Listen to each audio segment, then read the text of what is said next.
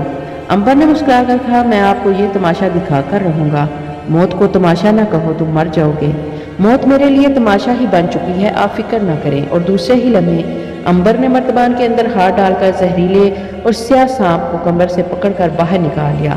سانپ نے زور سے پھنکار ماری اور عنبر کے ہاتھ پر ڈس دیا۔ زرتاج کی آنکھوں میں خوف چھلکنے لگا، اسے یقین ہو گیا کہ ابھی وہ گرے گا اور اس کا سارا جسم سیاہ پڑ جائے گا اور کھال جگہ جگہ سے پھٹنی شروع ہو جائے گی، مگر وہ یہ دیکھ کر حیران رہ گیا کہ عنبر سانپ کے ڈسنے کے جانے کے باوجود اسی طرح تخت پر بیٹھا مسکرا رہا ہے۔ اس نے سانپ کو گردن سے پکڑ کر کہا کیوں جناب قبطی صاحب، اگر آپ اجازت دیں تو آپ کے زہریلے سانپ کو ہلاک کر دوں، آپ نے دیکھا کہ اس نے پوری طاقت سے مجھے ڈسا ہے۔ زرتاج ٹھگ حیرت سے عنبر کو دیکھ رہا تھا، وہ کوئی دم میں عنبر کے گر کر مر جانے کی امید لگا کر بیٹھا ہوا تھا، مگر عنبر اسی طرح جیتا جاگتا مسکرا رہا تھا۔ نہیں دوست، یہ بڑا قیمتی سانپ ہے، اسے ہلاک مت کرنا، اسے واپس مرتبان میں ڈال دو۔ عنبر نے سانپ کو واپس مرتبان میں ڈال دیا۔ اب ناگ کی باری تھی۔ زرتاج نے مرتبان کے منہ پر کپڑا باندھ دیا اور عنبر کے ہاتھ اس جگہ سے دیکھا جہاں سانپ نے ڈسا تھا۔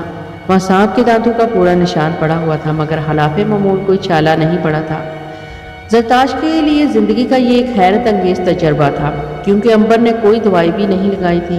وہ ابھی بھی حیران ہی ہو رہا تھا کہ ناگ نے آگے بڑھ کر مرتبان کے منہ سے کپڑا ہٹا دیا۔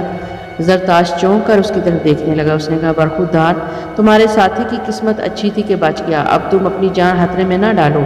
یہ سانپ اس قدر زہر سے بھرا ہے کہ یہ ایک ہی وقت میں 7 آدمیوں کو کاٹ کر ہلاک کر سکتا ہے۔ ناگ نے مسکرا کر کہا، جناب سپیرا صاحب، آپ کی اجازت ہو تو میں سانپ کو ہاتھ میں ڈال کر باہر نکال لوں۔ اگر تم مرنا ہی چاہتے ہو تو میں تمہیں روکنے والا کون ہوتا ہوں، لیکن برخوردار، اس سانپ کو نہ ہی چھیڑو تو اچھا ہے، کیونکہ مجھے تمہاری موت سر پر کھڑی نظر آ رہی ہے۔ ناگ نے پہلی بار کپتی کی آنکھوں میں آنکھیں ڈال کر دیکھا۔ ایک پل کے لیے کپتی سہم کر رہ گیا۔ اسے کچھ ایسا لگا جیسے کوئی سرخ آنکھوں والا ناگ اس کی جانب ٹکٹکی باندھے دیکھ رہا ہے، مگر اس نے فوراً ہی سر کو جھٹکا دیا اور سوچا کہ بھلا یہ نوجوان ناگ کیسے ہو سکتا ہے۔ ناگ نے مسکرا کر کہا، اجازت ہے۔ کپتی زرتاش ٹھگ کی اجازت ملتے ہی ناگ نے مرتبان کے اندر ہاتھ ڈال کر سانپ کو پکڑا اور باہر نکال لیا۔ زہریلا سانپ جو نہ جانے کتنے لوگوں کو ہلاک کر چکا تھا، ناگ کے ہاتھوں میں ایک بے جان ٹہنی کی طرح جھول رہا تھا۔ ناگ نے اسے زمین پر رکھ دیا۔ سانپ نے ایک چکر سا کھایا اور اپنا پھن پھیلائے کھڑا ہو گیا۔ ناگ نے سانپ کی طرف دیکھ کر اپنا ہاتھ اس کی گردن پر رکھ دیا۔ سانپ نے بڑے زور سے پھنکار مار کر ناگ کے ہاتھ پر ڈھس دیا۔ کپتی بڑا خوش ہوا، کیونکہ اسے یقین تھا کہ اب وہ سانپ کے زہر سے نہ مر سکے گا، مگر ناگ اسی طرح کھڑا مسکراتا رہا۔ اب سانپ پر غشی کی حالت طاری ہو گئی تھی۔ اس کا پھن سکڑ گیا اور وہ زمین پر کنڈلی مار کر بیٹھ گیا۔ پھر اس نے ناگ کے گرد 2 چکر کاٹے اور اپنی گردن جھکا دی اور دیکھتے ہی دیکھتے ناگ کے قدموں کو چوم کر الٹا ہو گیا۔ سانپ جب مرنے لگتا تھا تو الٹا ہو جاتا ہے۔ سانپ کا الٹا ہونا تھا کہ کپتی چلایا، میرے خداوند، یہ تو مر رہا ہے۔ ناگ نے بڑے پرسکون انداز میں کہا، مر نہیں رہا بلکہ مر گیا ہے۔ اگر یقین نہ آئے تو اسے ہلا جلا کر دیکھ لو۔ کپتی نے سانپ کو زمین سے اٹھا کر دیکھا تو معلوم ہوا کہ واقعی وہ مر چکا ہے۔ کپتی حیرت زدہ ہو کر رہ گیا۔ اس کی سمجھ میں نہیں آ رہا تھا کہ یہ سب کچھ کیسے اور کیوں کر ہو گیا۔ اس نے مردہ سانپ کو وہیں چھوڑ کر مرتبان کا منہ بند کیا اور ناگ سے پوچھا، تم نے کون سی دوائی پی رکھی ہے جس نے تمہیں بچا لیا، مگر تمہارے خون نے اپنے زہر سے میرے سانپ کو ہلاک کر دیا۔ یہ سراسر ظلم ہے کہ ایک بے جان جانور کو بغیر کسی وجہ کے ہلاک کر دیا جائے۔ امبر نے کہا، تو کیا آپ یہ چاہتے تھے کہ آپ کا سانپ اپنے زہر سے میرے دوست کو ہلاک کر دیتا؟ کپتی پریشان سا ہو کر کہنے لگا، ہرگز نہیں، خدا کے لیے مجھے سمجھے، میرا مطلب یہ ہرگز نہیں تھا۔ امبر نے کہا، جناب سپیرا صاحب، اگر آپ کی یہ خواہش بھی ہوتی تو آپ کے سامنے اتنی ہمت نہیں تھی کہ وہ میرے دوست کو مار سکتا۔ اس کا ثبوت آپ نے اپنی آنکھوں سے دیکھ لیا ہے۔ زرتاش ٹھگ اپنے سانپ کو بھول گیا۔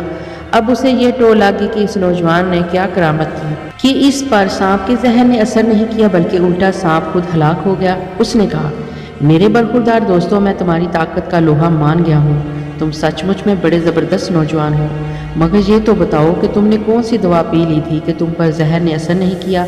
ناگ بولا، اگر ہم نے دوا پی تھی تو پھر سانپ کو کیا ہو گیا تھا کہ وہ مجھے کاٹتے ہی مر گیا؟ یہی تو میں بھی حیران ہوں کہ تم اس بید پر سے پردہ نہیں اٹھاؤ گے۔ ناگ ہنس پڑا اور بولا، یہ کوئی بید نہیں ہے، بس ایک جوگی بابا نے مجھے منتر بتایا تھا اور کہا تھا کہ یہ منتر پڑھ لو گے تو سانپ کا زہر اثر نہیں کرے گا اور جو سانپ تمہیں ڈسے گا وہ خود ہلاک ہو جائے گا۔ امبر بولا، مجھے بھی اسی جوگی بابا نے منتر بتایا تھا۔ زرتاش ٹھگ کو یقین نہیں آیا۔ وہ سمجھ گیا کہ یہ نوجوان کسی خاص راز کو ساتھ لیے پھر رہے ہیں۔ اس کے لیے اس نے اصرار کرنا مناسب نہیں سمجھا اور کسی موقع کی تلاش میں رہا۔ رات آدھی گزر گئی تھی۔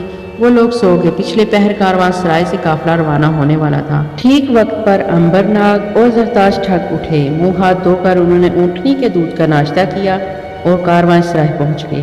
قافلہ وہاں تیار کھڑا تھا۔ اس قافلے میں کوئی 60 اونٹ مسافروں اور سامان سے لدے ہوئے تھے۔ قافلے نے پچھلے پہر ستاروں کی ٹھنڈی روشنی میں صحرا میں سفر شروع کر دیا۔ یہ سفر دبیل کے صحراؤں اور ریگستانی ٹیلوں سے ہو کر خاردار چاڑیوں کے جنگلوں کا سفر تھا۔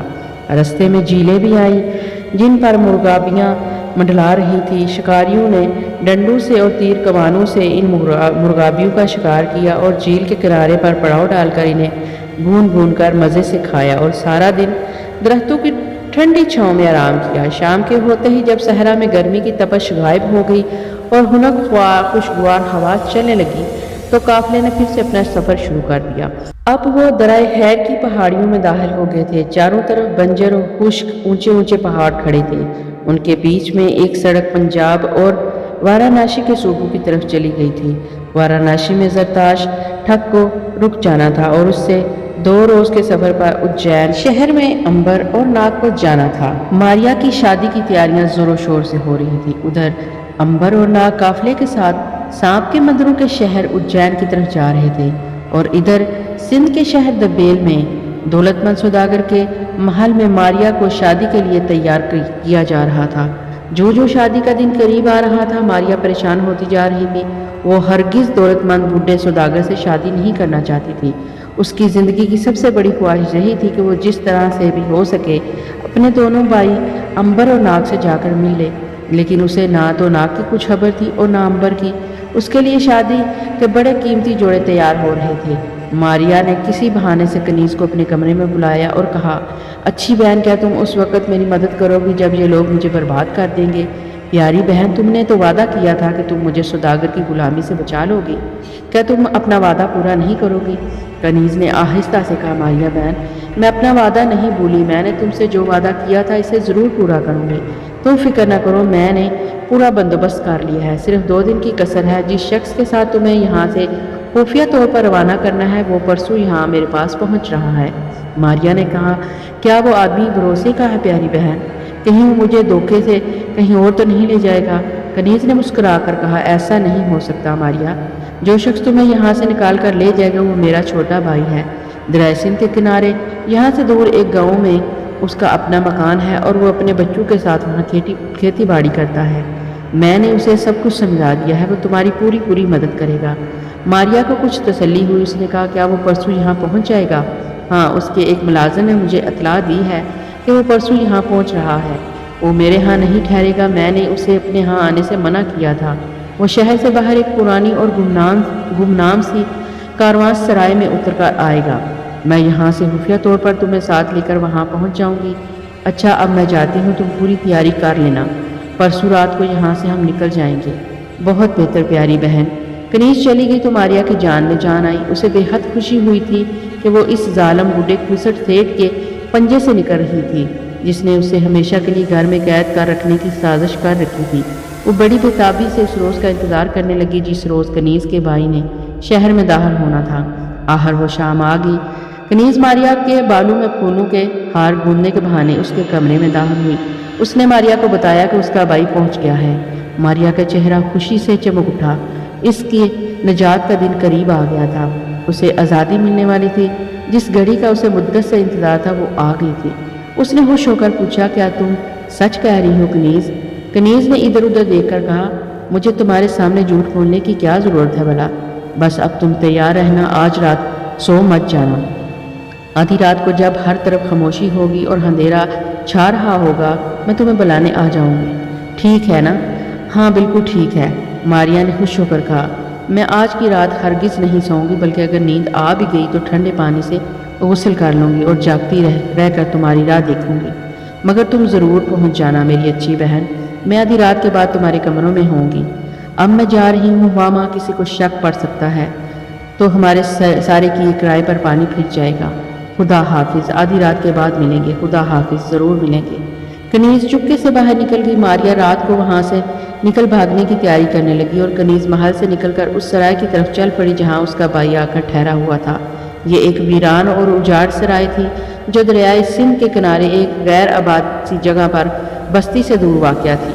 ایک نظر دیکھنے سے یوں محسوس ہوتا تھا جیسے اس میں بھوت پریت کا بسیرا ہو۔ معلوم ہی نہیں ہوتا تھا کہ یہاں کوئی مسافر بھی اترا ہوگا۔ سرائے کی جانب اونٹ درخت کے ساتھ باندھا ہوا تھا۔ یہ کنیز کے بھائی کا اونٹ تھا۔ اس نے اپنے بھائی کے اونٹ کو پہچان لیا اور سرائے کے اندر چلی گئی۔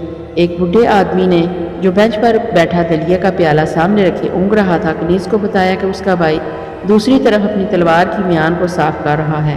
کنیز اس طرف گئی تو اس نے مسکرا کر اپنی بہن کی طرف دیکھا اور کہا، کیا ہمارا شکار تیار ہے؟ کنیز نے کہا، بالکل تیار ہے، مگر تمہیں رات کو بڑی ہوشیاری کے ساتھ محل کے پچھواڑے آنا ہوگا۔ نوکر چاروں طرف پہرہ داری دیا کرتے ہیں۔ اگر کسی نے تمہیں دیکھ لیا تو مصیبت آ جائے گی، کیونکہ وہ سب تمہیں پہچانتے ہیں۔ انہیں معلوم ہے کہ تم میرے بھائی ہو، تم دیکھ لیے گئے تو سوداگر سیٹھ مجھے جان سے مار دے گا۔ کنیز کے بھائی نے کہا فکر نہ کرو بہن، میں منہ سر چھپا کر آؤں گا، مجھے کوئی بھی نہیں پہچان سکے گا، تم ماریا کو تیار رکھنا۔ ماریا تیار ہوگی۔ دوسری بات یہ ہے کہ اس سے لے کر واپس سرائے میں مت آنا، وہیں سے سفر پر روانہ ہو جانا اور ماریا کو بستی والی پرانی حویلی میں بند کر دینا۔ ایسا ہی ہوگا۔ کنیز نے پوچھا کیا تم نے بغرال سے بات کر لی ہے؟ ہاں، بغرال 10,000 اشرفیوں میں ماریا کو خریدے گا، اس میں سے 5,000 اشرفیاں تمہاری ہوں گی اور 5,000 میری ہوں گی۔ کیوں، ٹھیک ہے نا؟ بالکل ٹھیک ہے۔ ویسے اگر تم مجھے 1,000 اشرفیاں زیادہ دے دیتے تو اچھا تھا۔ وہ کیوں؟ اس لیے کہ ماریا میں نے تمہیں لا کر دی ہے، وہ ایک نوجوان عورت ہے، فروخت کرنے کے لیے ایسی کنیز بہت کم ملا کرتی ہے۔ کوئی بات نہیں، میں تمہیں 500 اشرفیاں زیادہ دے دوں گا۔ کہو اب تو خوش ہو بہن۔ کنیز اب خوش ہوگی۔ بیٹھے بٹھائے اس نے 5,500 سونے کی اشرفیاں کما لی تھی۔ اتنی رقم تو وہ ساری عمر بھی سیٹھ کی خدمت کرتے رہی تو نہیں مل سکتی تھی۔ اس نے سوچ رکھا تھا کہ اشرفیاں مل گئی تو وہ اس شہر کو چھوڑ کر کسی دوسرے شہر چلی جائے گی اور وہاں مزے سے اپنا مکان بنوا کر باقی زندگی بسر کرے گی۔ اسے یہ معلوم نہیں تھا کہ انسان برائی کر کے اچھی زندگی بسر نہیں کر سکتا، گناہ کا بدلہ اسے ضرور ایک دن ملتا ہے۔ سرائے سے نکل کر کنیز چپکے سے واپس سوداگر کے محل میں آ گئی۔ آدھی رات سے کافی پہلے کنیز ماریا کے کمرے میں کھانا لے کر گئی تو اس نے ماریا کو بالکل تیار پایا۔ اس نے سفر کے کپڑے پہن رکھے تھے اور پاؤں میں جوتے بھی تھے، حالانکہ اس سے پہلے وہ صرف سینڈل میں گھوما پھرا کرتی تھی۔ ماریا نے کنیز کی طرف مسکرا کر دیکھا اور پھر سرگوشی میں پوچھا میں بالکل تیار ہوں بہن، میں بھی تم سے یہی پوچھنے آئی تھی۔ میں اب اپنے ساتھ صرف 4 کپڑوں کے علاوہ اور کچھ نہیں لے جا رہی، یہ میرے اپنے کپڑے ہیں، سوداگر کے سارے کپڑے زیورات جوہرات میں یہی چھوڑے جا رہی ہوں۔ بہت اچھا کر رہی ہوں، لیکن اگر تھوڑے بہت ہیرے جوہرات ساتھ کر بھی لو تو کوئی حرج نہیں، آخر تم نے سوداگر کی بہت خدمت کی ہے، کیا تمہارا اتنا بھی حق نہیں کہ تم تھوڑا بہت زیور اپنے ساتھ لے کر چلی جاؤ؟ تمہارا حق ضرور ہے، اس لیے میری مانو اور یہ چیزیں اپنے ساتھ لے جاؤ۔ ماریا کا بالکل خیال نہیں تھا، لیکن کنیز کے کہنے پر وہ راضی ہو گئی۔ اس کی وجہ یہ تھی کہ کنیز چاہتی تھی کہ ماریا کے ذریعے اس کے پاس اور اس کے بھائی کے پاس جس قدر بھی دولت ہاتھ آ جائے کم ہے، بھلا ان دونوں بہن بھائیوں پر تو کوئی شک ہی نہیں کر سکتا تھا، پھر کیوں نہ اس موقع سے فائدہ اٹھایا جائے۔ یہ ایک بڑی ہی خوفناک سازش تھی جس میں اس مکار کنیز نے ماریا کو پھنسا دیا تھا۔ بیچاری ماریا یہی سمجھ رہی تھی کہ اس کے ساتھ بھلائی کی جا رہی ہے، مگر اسے بالکل معلوم نہیں تھا کہ بھلائی کے بیس میں اس کی زندگی برباد کی جانے والی ہے۔ کنیز ماریا کو تیار رہنے کا کہہ کر چلی گئی۔ ماریا نے شمع گل کر دی، کمرے میں اندھیرا چھا گیا۔ وہ بستر پر آنکھیں کھول کر لیٹ گئی اور کنیز کے آنے کا انتظار کرنے لگی۔ دوسری طرف کنیز چپکے سے اپنی کوٹری سے نکلی اور ایک خفیہ دروازے سے نکل کر محل کے پیچھے آ کر چھپ کر کھڑی ہو گئی۔ وہ اونچے نیچے ریگستانی ٹیلوں کی طرف دیکھ رہی تھی۔ آسمان پر ستاروں سے ہلکی نیلی روشنی پھیلی ہوئی تھی۔ اس روشنی میں اسے ایک اونٹ کا سایہ ابھرتا نظر آیا۔ اس کا ڈاکو بھائی ماریا کو اغوا کرنے آ گیا تھا۔ کنیز نے شمع جلا کر اوپر اٹھائی اور پھر نیچے کر کے بجھا دی، گویا یہ اشارہ تھا بے فکر ہو کر چلے آؤ، ہر شے تیار ہے۔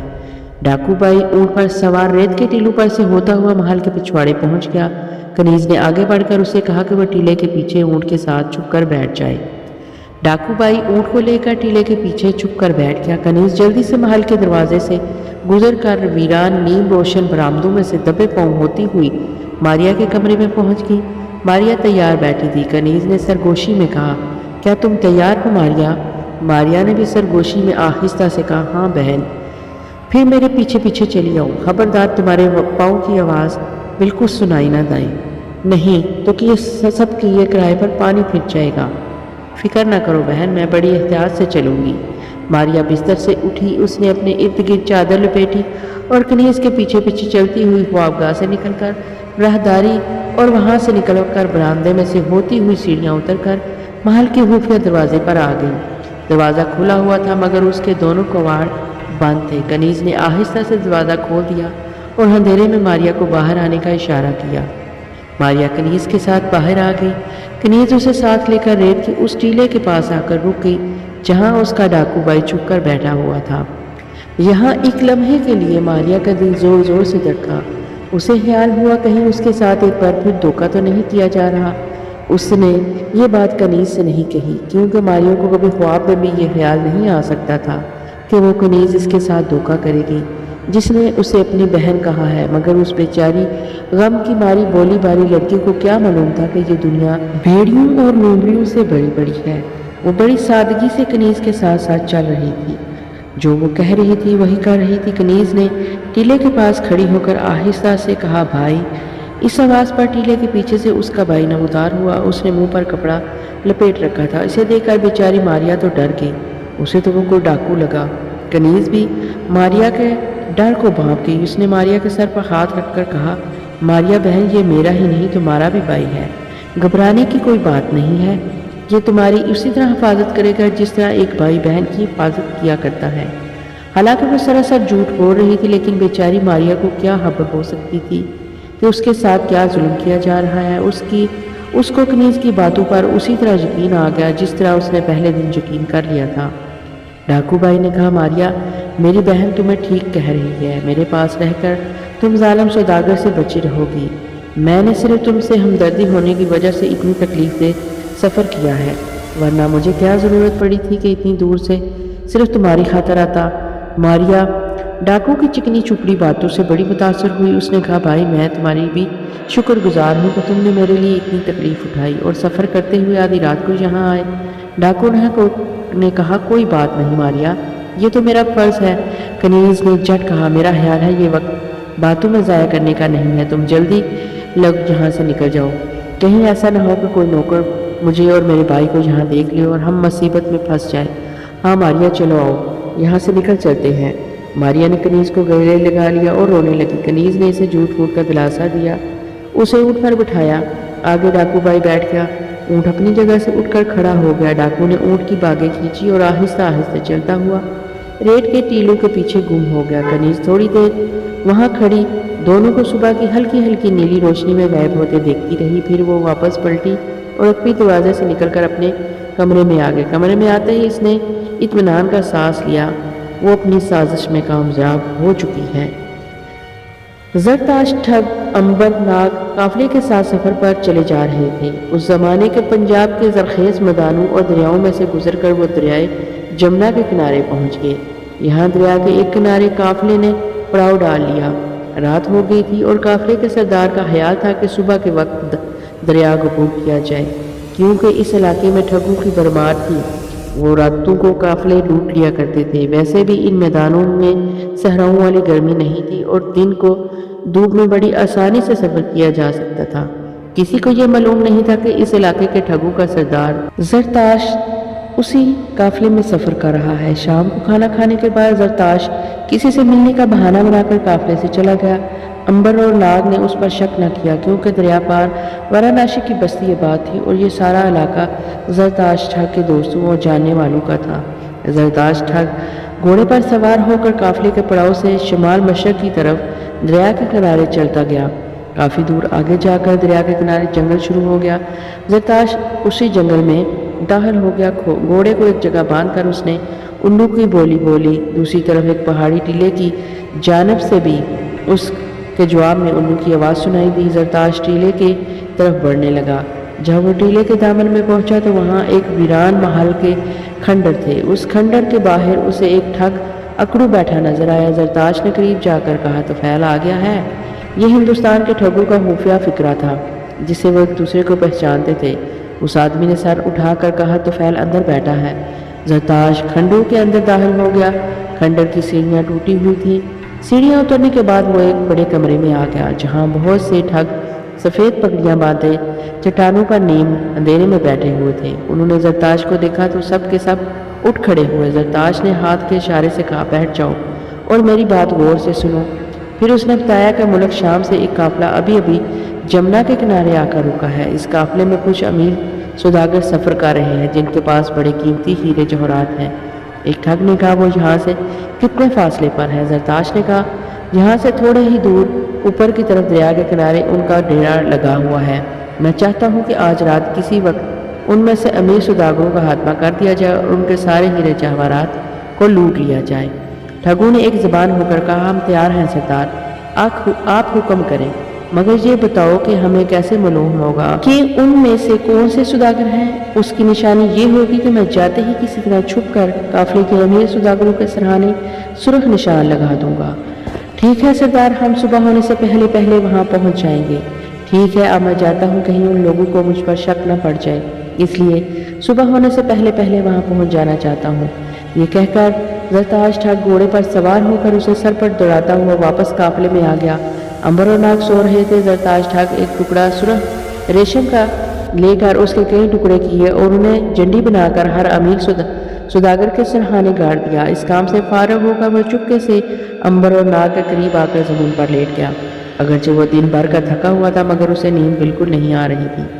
آدھی رات گزر چکی تھی۔ اچانک زرتاج کی چھٹی حص نے اسے بتایا کہ اس کے ٹھگ قافلے پر پہنچ گئے ہیں۔ اس نے لیٹے لیٹے سر اٹھا کر دیکھا، اندھیرے میں اسے کچھ سائے حرکت کرتے نظر آئے۔ زرتاج ٹھگ نے دوبارہ سر سرہانے پر رکھ دیا اور آنکھیں بند کر لی۔ ٹھگ بڑی ہوشیاری کے ساتھ دبے پاؤں وہاں آئے تھے۔ انہوں نے 6-7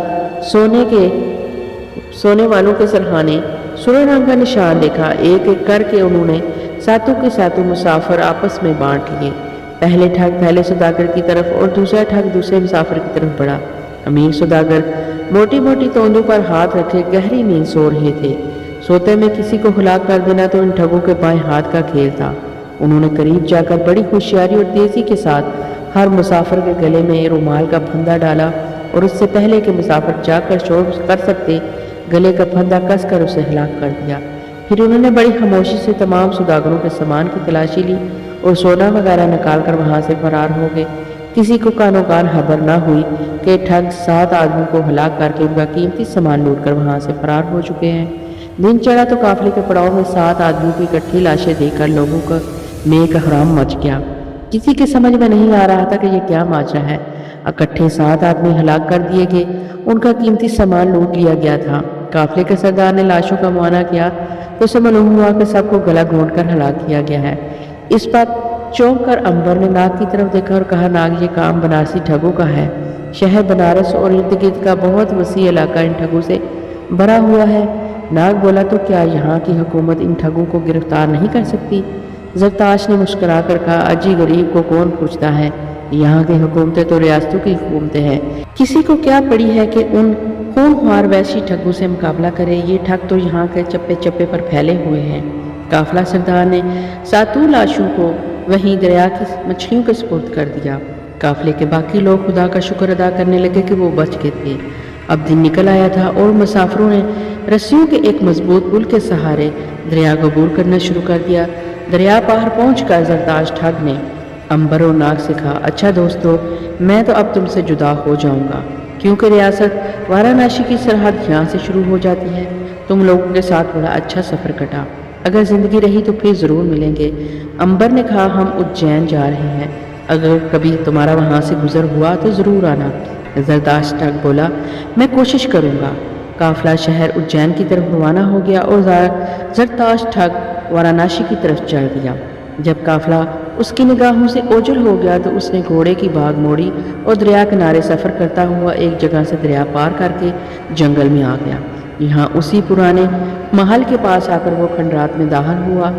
سارے ٹھگ مال غنیمت کے لیے اس کا انتظار کر رہے تھے۔ زرتاج نے جاتے ہی سونے کی اشرفیوں اور ہیرے جواہرات سے بھرے ہوئے تھیلے کا منہ کھولا اور دولت سامنے دیکھ کر اس کی آنکھوں میں چمک آ گئی۔ اس نے تھوڑی سی اشرفیاں ٹھگوں میں تقسیم کی اور باقی اپنے جھولے میں رکھ لی۔ پھر وہ ٹھگوں کی طرف دیکھ کر بولا، تم لوگوں نے یہ ڈاکہ بڑی کامیابی سے ڈالا ہے۔ کالی ماتا کی کرپا سے ہم نے اس دفعہ خوب ہاتھ رنگے ہیں۔ میں اپنا حصہ بھی تمہارے سپرد کر کے ریاست وارانسی کے راجا کے پاس جا رہا ہوں۔ گووند، تم میرے بعد سردار ہو، میں بہت جلد واپس آنے کی کوشش کروں گا۔ گووند ٹھگ نے اٹھ کر کہا، سردار، میں آپ کے بعد ہر بات کا پورا خیال رکھوں گا۔ زرتاج ٹھگ جنگل میں سے نکل کر وارانسی کی طرف روانہ ہو گیا۔ اب ذرا اس مظلوم ماریا کی بھی خبر لیں کہ اس بیچاری کے ساتھ کیا گزری۔ کنیز اسے اپنے بھائی ڈاکو کے حوالے کر کے وہاں سے واپس چلی گئی۔ دوسرے روز سیٹھ کی حویلی میں شور مچ گیا کہ ماریا بھاگ گئی۔ اسے ہر طرف تلاش کرنے کی کوشش کی گئی مگر وہ کہیں نہیں ملی۔ سیٹھ تھک ہار کر خاموش ہو کر بیٹھ گیا۔ اسے کنیز پر کبھی شک نہیں ہو سکتا تھا۔ ماریا دوسرے روز شام کو دریا کنارے والے پرسرار مکان میں پہنچ گئی۔ ڈاکو نے اسے کوٹری میں بستر پر بٹھا دیا اور کہا کہ وہ آرام کرے اور اس گھر کو اپنا ہی گھر سمجھے۔ ماریا نے پوچھا کہ یہاں اور کوئی عورت نہیں ہے؟ ڈاکو نے مسکرا کر کہا، یہاں وہ اکیلی رہے گی۔